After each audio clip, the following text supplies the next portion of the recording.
Rain tapped like impatient fingers against the grand arched windows of the Carrington estate. Inside the drawing room, leather chairs groaned beneath the weight of well-dressed bodies, lawyers, heirs, and vultures dressed as family. They sipped, aged whiskey, exchanged fake condolences, and waited. At the edge of the room, unnoticed and unwelcome, stood Elena Carrington. She was 27, dressed in a plain black dress that didn't quite fit the opulence of the room or the legacy of the man whose death had brought them all together. Edward Carrington, billionaire industrialist, and the kind of father who left more shadows than memories. "Elena?"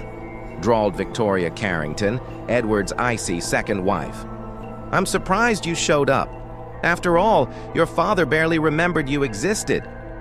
There was venom in her voice, wrapped in a smile, too, sharp to be real. Elena said nothing.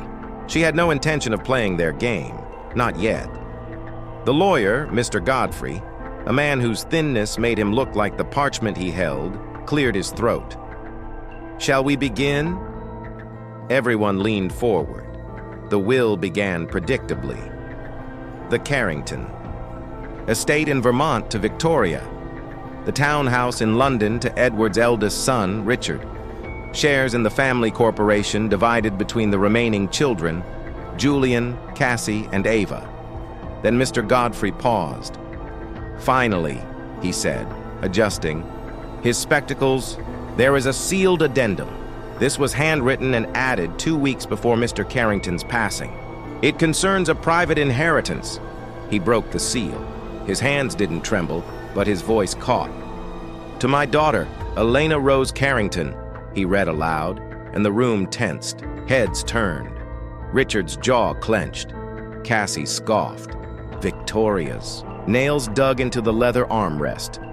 "I leave Carrington Industries in its entirety, along with all associated assets, holdings, patents, and intellectual property rights. Furthermore, I entrust her with a sealed envelope and key, to be opened alone." The silence was absolute. No gasps, no protests, just stunned, burning hatred. "Elena?" Mr. Godfrey looked up uncertain. "The envelope." She stepped forward and took it. In her father's distinctive scrawl, it read, "For your eyes only. The truth will set you free, or destroy you." The manor's hallway was colder than she remembered. The scent of old mahogany mixed with memories she had no time to untangle. Elena walked past portraits of men who had worn power like armor, and women who had smiled with secrets in their eyes. The Carrington legacy wasn't just wealth, it was war, hidden behind wealth's polite mask. She found a quiet study, her father's private room, untouched since his death. Dust floated in the stale light like whispers. She sat at the desk, unsealed the envelope with trembling hands, and pulled out 2 things, a letter and a key. She read, "My dearest Elena, if you're reading this, then the storm has already begun. I've made enemies, powerful ones, both inside our family and beyond. You were kept away not because I didn't love you, but because I feared what they might do if they saw you as a threat. Now that I'm gone, you are the only person left I trust. The others will see you as an intruder, a thief, maybe worse. Let them. But listen closely. Carrington Industries is not what the world believes. In 1997, we developed something, an artificial intelligence prototype called Project Helix. It was meant to be the future of medical diagnostics. But something went wrong. Someone inside the company corrupted it, weaponized it. It cost lives, and I covered it up. The truth is locked away in a hidden server room beneath our Vermont estate. The key you hold opens the elevator. Inside, you'll find everything. Files, tapes, and names. One of them is a Carrington. If you're brave enough to expose the truth, you will destroy the empire. But maybe, just maybe, you'll save its soul.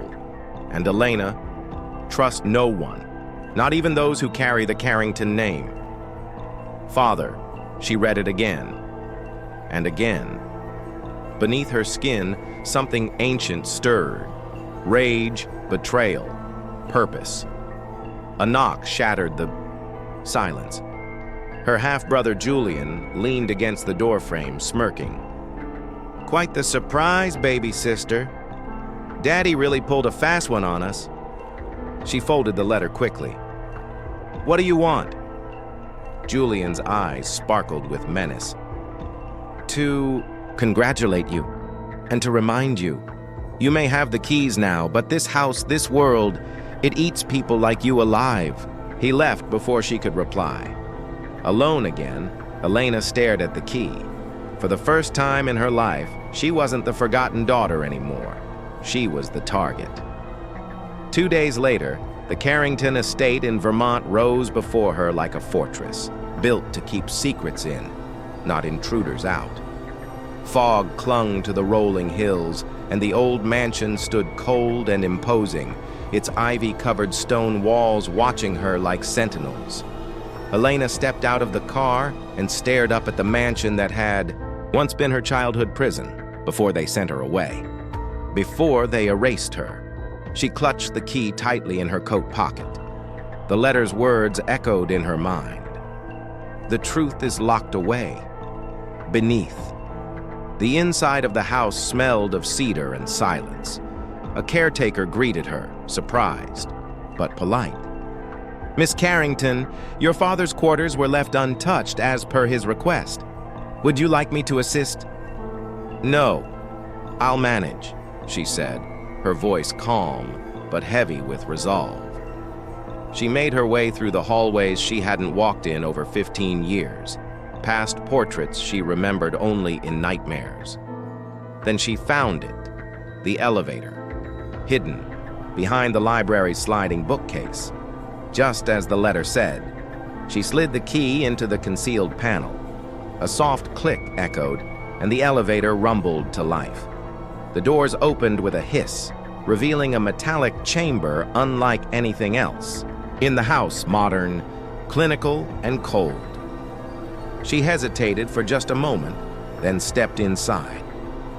The elevator descended slowly, deeper than any basement had a right to go. When the doors opened, she found herself staring into a vast underground laboratory. Flickering, fluorescent lights buzzed overhead. A steel door bore the words, "Project Helix, authorized access only." She pushed it open. Inside was a vault of servers, machines, and files. The hum of forgotten genius filled the air. She walked to a central desk. On it, a dusty tablet blinked awake at her touch. A file appeared on screen. Project Helix Deviation Log, January 5, 1998. Subject, Neural Drift in Early Stage AI. Observation, AI developing independent threat assessment criteria. Status, Internal sabotage suspected. Saboteur identity, unknown. Internal family connection suspected. Elena's pulse quickened. She opened more files, medical reports, financial logs, confidential correspondence, and then a hidden video file. Playback, emergency boardroom recording, March 1998. She tapped it. Her father appeared on screen, younger and clearly distressed. Around him sat 5 others, board members. One of them was Julian. "Someone inside this company turned Helix into a weapon," Edward said on the recording. "And if it ever becomes public, we're not just looking at scandal. We're looking at indictments. Maybe worse." Julian leaned in on the screen. "Then we make sure it never does." The others nodded. Elena stared at the tablet, stunned. Her brother had known. He wasn't just part of the company, he was part of the cover-up. And if he knew she was down here, he might do anything to keep her silent. Suddenly behind her, the elevator groaned. Someone else was coming down. She quickly backed away from the console, grabbed the tablet, and slipped into the shadows. Her heart raced as the metallic doors opened with a hiss. Footsteps echoed, and then a familiar voice. "Hello, Elena," Julian called softly. "Didn't I tell you this house eats people like you alive?"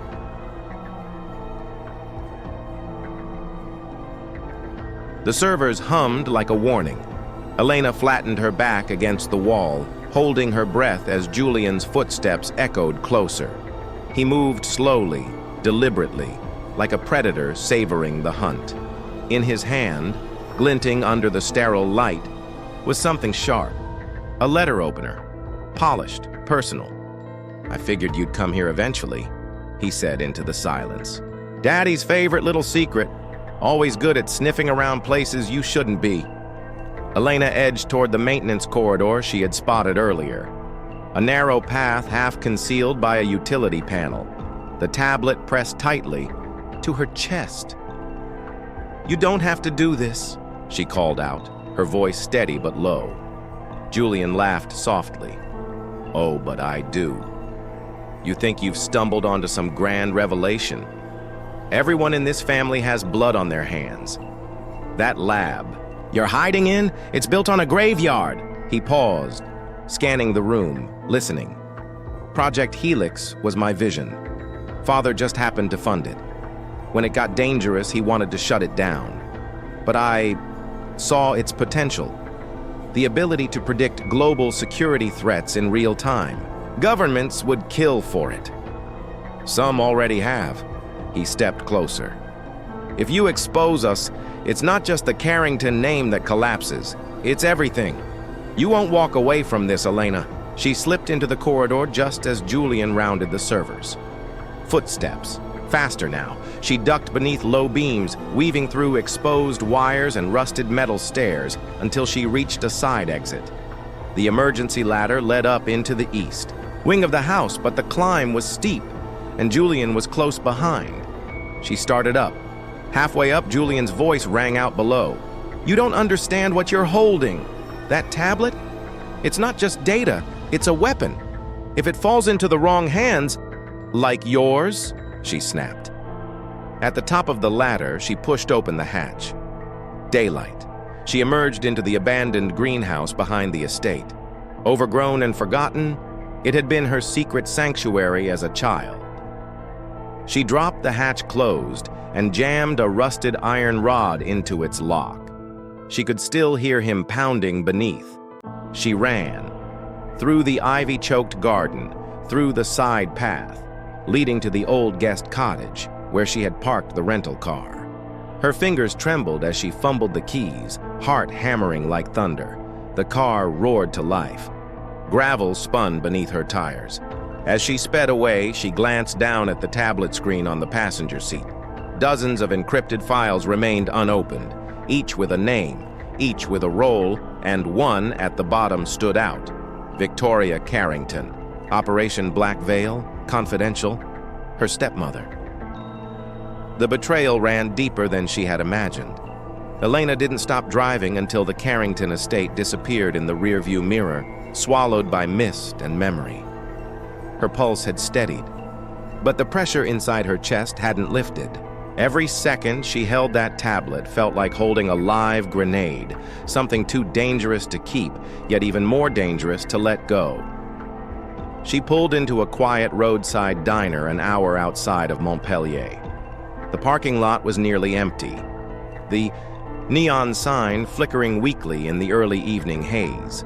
She slipped into a booth at the back and ordered black coffee, ignoring the waitress's attempts at polite conversation. She opened the tablet again. Victoria Carrington, Operation Black Veil, confidential. She tapped it. The file contained financial transactions, millions wired offshore to shell companies connected to biotech labs in Eastern Europe. There were emails too. Coded, yes, but one thing was clear. Victoria hadn't just known about Project Helix. She'd expanded it. And more damning, she had struck a private deal with a defense contractor. If Helix could be stabilized, they'd buy the tech for $3.2 billion. Elena read the signed agreement. The buyer's name chilled her to the bone. Sterling Price International, the same firm her father had publicly denounced 2 years before his death. This wasn't business. This was treason, weaponizing a corrupted AI in secret, selling it off to global bidders. Project Helix wasn't just unstable, It was potentially apocalyptic. The bell above the diner's door rang. Elena looked up, just a couple walking in. She exhaled. Paranoia was becoming second nature now. She pulled out her phone. She didn't know who to trust, but she knew someone who might believe her. He hadn't changed much, older maybe, and angrier. Milo Dean had once been the lead investigative journalist at the Herald, until Carrington Industries crushed a piece he'd written about unethical experiments in Eastern Europe. The story vanished, and Milo lost his job. Elena sat across from him in a dark pub near the wharf, the tablet between them like an artifact stolen from hell. "You're serious?" Milo whispered, scrolling through the files, his face pale. "They buried this," she said. "My father tried to pull out. Julian kept it alive, and Victoria turned it into a marketable weapon." Milo leaned back. "This isn't a story. It's a kill switch. I need to get it out." "All of it," she said. "You're going to be hunted." She gave him a half smile. "Already am." He nodded slowly. "I'll help you. But if we're going to blow this open, we'll need protection. Lawyers, digital security, allies, and time. A day. 2. Max." Elena's phone buzzed. Unknown number. One new message. "You shouldn't have left the estate, Elena. You've stolen something that doesn't belong to you. If you don't return it within 24 hours, we won't just come for the tablet. We'll come for you." Attached was a photo. Her mother, alive, but bound. Terrified. Somewhere she didn't recognize. Elena's world stopped. She looked at Milo. Her voice was a whisper. "They have my mother." The walls of the pub seemed to close in as Elena stared at the photo of her mother on the screen, terrified, gagged, and clearly held somewhere cold and unfinished. Bare concrete walls, fluorescent light, shadows of metal beams. Her mind raced. Her mother, Annette Royce, had left the Carrington family years ago, slipping into quiet anonymity. Elena hadn't seen her in nearly a decade, not out of hatred, but protection. Her father had claimed it was the only way to keep them both safe. Now she knew why. "They're playing you," Milo said, his jaw tight. "That picture is leverage, a distraction to stall you." "No," Elena whispered. "It's more than that. They never touched her before. If they've grabbed her now, it means they know I have everything. I'm too close." She zoomed in on the image. Details. She had to look for clues. In the corner, barely visible, was a faded stencil on the wall. Section 8, R&D storage. Her heart lurched. That wasn't just any facility. That was one of Carrington Industries' decommissioned labs. Her father had shut it down after a mysterious fire years ago. Elena knew exactly where it was, upstate New York. She stood up. "I have to go." Milo grabbed her arm. "You're walking into a trap. I don't care. They took my mother. And if you get caught, everything on that tablet dies with you," he said. "No one will ever hear the truth." She hesitated. He was right. She couldn't afford to be reckless. Then she made a decision. The lab looked like something out of a cold war horror film. Rusted steel doors, security cameras coated in grime. Inside, the lights flickered erratically. Elena moved quietly, tablet hidden in her bag, a burner phone in one hand, flashlight in the other. She bypassed the main entrance through an old service tunnel she remembered from childhood visits. Voices echoed ahead. Victoria's voice. "She has the data. Julian failed. We can't allow her to go public. And if it takes breaking her with this pathetic woman, then so be it." "Where is she?" another voice asked. Elena froze. The second voice was deep, calm, chilling. It wasn't Julian. It wasn't Victoria. She crept closer and peered through a vent in the wall. The room beyond was filled with servers and monitors. On one screen was her mother, unconscious and pale, hooked up to a drip. Victoria stood near the doorway, facing a tall man in a gray coat. Elena recognized him instantly, though she hadn't seen him in years. Sterling Price, not a buyer. Not an outsider, a Carrington cousin, disowned, forgotten, but never gone. Sterling turned to Victoria. "We had a deal. You bring me the girl, I wipe your name off every document. No prison, no disgrace, but if you can't deliver, you're of no use to me." "I'll get her," Victoria snapped. "Don't threaten me. Everyone's a threat until they're useful," he said. "You were always his puppet. That's why I was cast out, because I refused to kneel to Edward's clean legacy. I wanted Helix to evolve. I made it evolve." Elena's stomach turned. Sterling wasn't just cleaning up the mess. He had been the original saboteur. Everything, the corruption of Helix, the deaths, the betrayal, stemmed from him. She turned and ran. She had to get out. Get Milo. Get the files uploaded. Go public. Now. She darted back down the corridor. But the moment she opened the side exit, a light flared in her face. A flashlight. A voice. Going somewhere? Julian. Smiling. Armed. Elena froze as the flashlight's beam bore into her face. Julian stepped out of the shadows like he belonged to them, calm, cruel, and confident. His coat was neatly pressed, as always, but his eyes were darker now. Desperate. "I warned you," he said softly, like a father scolding a child. "You should have handed it over." He lifted his gun. A silencer was already screwed on. Elena didn't move. Her hand tightened on the strap of her bag, where the tablet was buried beneath a folded jacket and burner phone. "You were always clever," Julian continued. "Always playing the wounded little girl while snooping through drawers and eavesdropping behind doors. But clever only gets you so far. You've stumbled into a game far bigger than you understand." "No," she said, her voice steady. "I understand exactly what this is. You sold out your own father. You knew Helix was unstable, and you covered it up. Then you helped Victoria revive it?" He grinned. "Not helped, controlled. Victoria was never the brains, just the bank." "And Sterling?" she asked. Julian's smile faltered. "Ah," she said. "So even you didn't know he was back?" Before he could answer, she hurled her flashlight at his face. He stumbled back just enough for her to twist and bolt toward the corridor. The gun fired once, twice, silenced cracks slicing through the air. A bullet grazed her arm.